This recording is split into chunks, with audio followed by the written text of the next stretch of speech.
Lord knows that I am not the greatest person in the world. Sometimes I've even been accused of being rude. And I guess I kinda deserved getting called out last week, because the person who did it pretty much nailed exactly what I was doing. Welcome to the heart of the stories we tell. My name is Rob, and tonight I will be reviewing Season 5, Episode 15 of Agents of S.H.I.E.L.D. Rise and Shine. And there's a lot going on. The time travel angle hasn't completely played out. Now it's just the other end of it, when we have to deal with trying to avoid what's going on. I'm still hoping for a Ghost Rider, at least cameo, before the end of the season, but I'm no longer holding out much hope.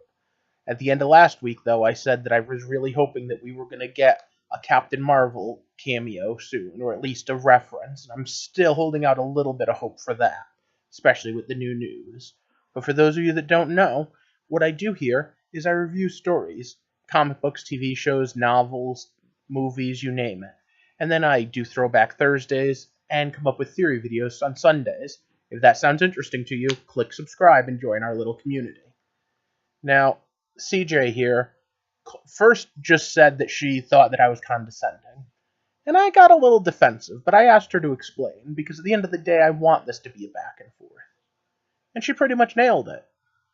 While I did explain what the characters did, I kept giving a bit of an attitude. I didn't like the episode that much. And there are episodes of this show that, like that, feel almost like it's hard for me to find the good in. And I was trying to find the good. But she enjoyed the episode, and I'm sure so did a lot of you. So as you do, when I do a bad review, let me know. I try to always look at the positive, though. And one of the positives is that Clark Gregg just got cast in the Miss Marvel movie. And he's not the only familiar face coming back. Which makes me again hopeful that maybe we're going to see some TV crossover finally. But let's talk about tonight. So once again, it's stop. Spoiler time. So the episode picks up, and I have to admit, not 100% sold on the Coulson going undercover because he's semi-suicidal.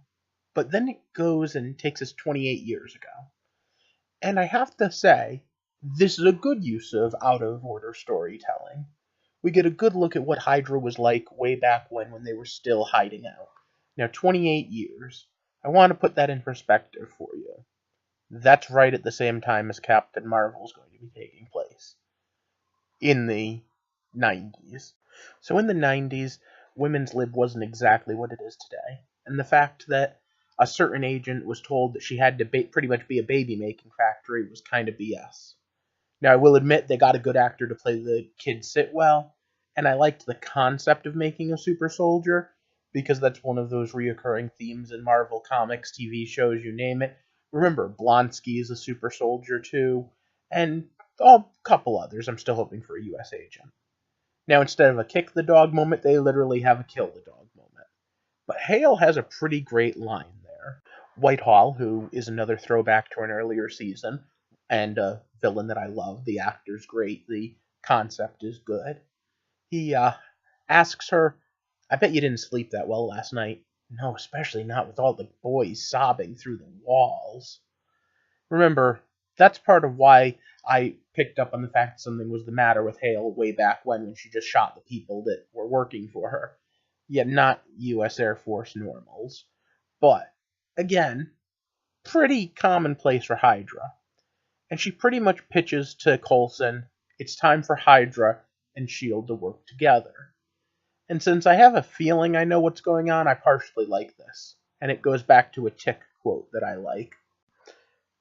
It's the same reason why Luthor can work with Superman when the planet's being invaded.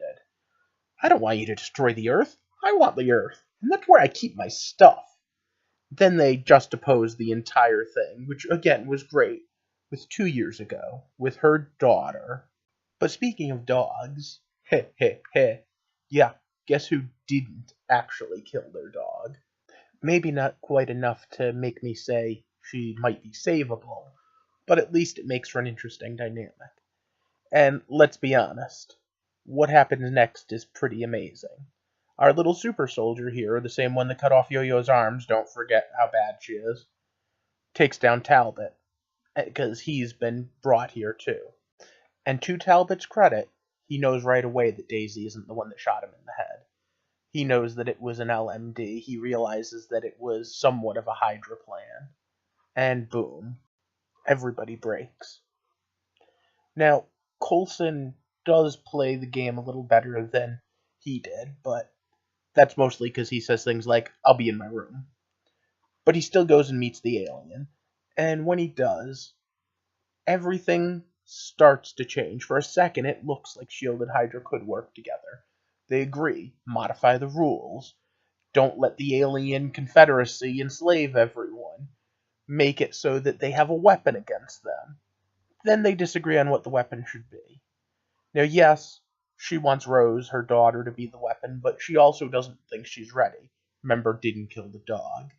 But then she says, what about Daisy Johnson?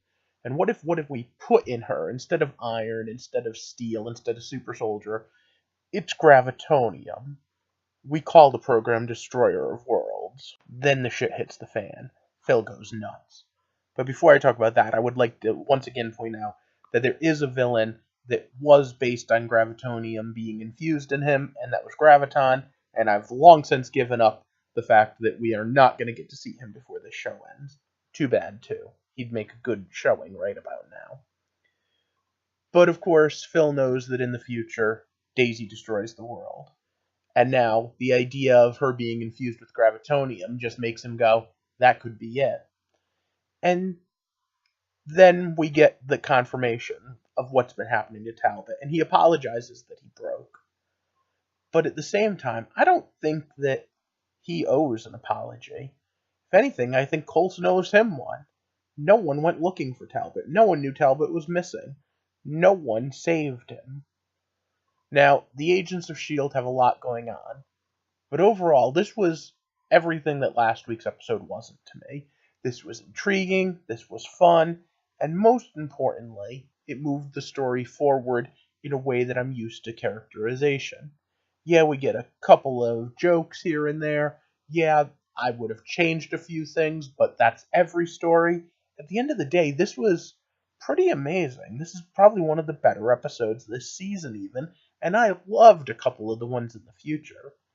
This one also has the great bonus of being a Coulson episode, and Coulson episodes are always good. I love the way he just plays little jokes and moves himself just the right way. And with it being an alien war coming, we all know who I want. No, not these guys. I want it to be Kree versus the Skrull so that we can get the Captain Marvel reference.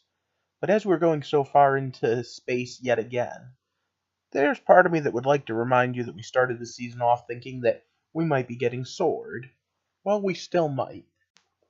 But before we go into that, we have the whole team falling apart. And it all goes back to the fact that Daisy's pretty much in command. And I love that. I also love the fact that she's got her Quake powers back and used them on Fitz. In fact, everything to do with Fitz was so awesome tonight. And I do want you to remember that this is the team that worked together so well in the future, falling apart now. And part of it is because, well, May has it right. They have a supervillain on their side. And the supervillain knows how other villains think, and can work with that, if they can trust him. I did also like the whole Simmons and Map talking about, oh no, he was still a good guy in the framework. Sort of. Well, not really. Going forward, I have no doubt that Fitz is going to be one of my favorite characters, if not my favorite character. But he actually kinda hits the nail on the head with what he says to Daisy, and in such a way that she has no choice but to react. See, he tells her that you don't have to be a prophet. And there's part of me that wonders if Simmons could have caught on to it better than Quake did. He pretty much told her exactly what to do. He told her to go get Robin. And that's pretty cool too. So now we are left with Coulson being held prisoner and the team looking for him. She says use every weapon at their disposal, and I understand it's a saying, but thinking of a little kid as a weapon is scary. But you know what else is scary? People taking the concept of we were alive in the future, we're trying to change, that means that we're invincible now, is crazy. They did it in this show, Flash Forward, and it always drove me nuts. Everything you do because you came back changes things. You never know. And since you want to change things, never mind. at least it's an in-character thought process that I disagree with as opposed to the writer. So overall, I liked it. But what did you think? What do you think about the team being slightly at odds? What do you think about Daisy being in charge? And what do you think about Crazy Destroyer of Worlds chick? And Hail Hydra was funny. I don't know how I didn't see that coming. What did you think of that joke, too? And of course, like and share this video. And if you haven't already, click that subscribe button, because I'm trying to build a community. And as I pointed out today, I know I'm not always right. Heck, I'm not even right about half this stuff, probably. But it's nice to talk with you guys, and it's nice for you guys to respond back. Let's find out together how and why we tell stories. And as we do, we'll learn a little more about each other and a little more about the stories we tell, as we try to get to the heart of the stories we tell. I hope you have a good night, and thanks for watching.